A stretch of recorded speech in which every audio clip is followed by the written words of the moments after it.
Jeg hedder Andreas Rasmussen, og jeg ejer og driver Hasmark Gård heroppe på Nordfyn sammen med min mor Inga og min storebror Christoffer.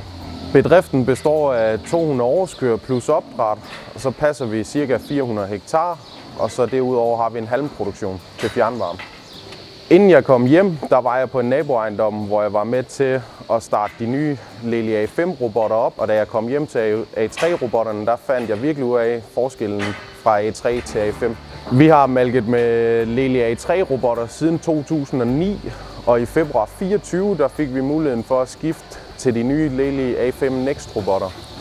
Den dag, hvor vi skiftede robotterne, der var der et kæmpe setup i gang her. Vi talte til ca. 20 mand, både fra Holland, Tarm og Nordic, der var med samt vores egen folk. Vi lukkede robotterne klokken 6 om morgenen, og vi malkede den første ko klokken 1 i de nye Lely-robotter. Jeg var ikke selv med til at skifte robotterne. Jeg havde fået en havestol heroppe på foderbordet, da jeg sprang min akillessene, så derfor der kunne jeg kun sidde og hønse rundt med de andre. Allerede dagen efter vi havde skiftet robotterne, der så vi jo en markant ydelsesstigning ved køerne, og den kunne vi jo ikke tro på. Så derfor havde vi jo fat i Lely, at de skulle kalibrere vores mælkemålere, men de passede jo godt nok, og siden da der er ydelsen kun været opadgående. Inden vi skiftede til de nye Lely A5 Next-robotter, der lå vi på en ydelse på 12.500 kg EKM, og i dag der ligger vi lige i underkanten af 13.300 kg EKM.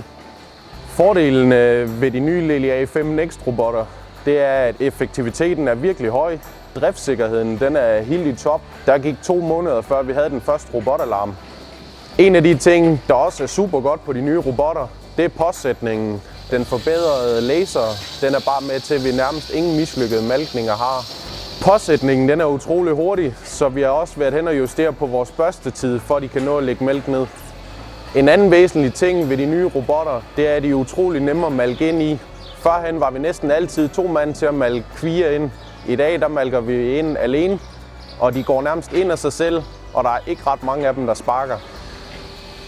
De ting, vi har været med til at teste på de nye Lely A5 Next-robotter, det er en forbedret børsteenhed, en forbedret laser med indbygget kamera, en ny Milk for Use-enhed samt automatisk mælkefilter. Førhen der skiftede vi mælkefilter 3 gange i døgnet, og det tog sammenlagt cirka et kvarter. Nu her der rengør vi det automatiske mælkefilter 1 gang hver 14. dag, og det tager cirka 10 minutter.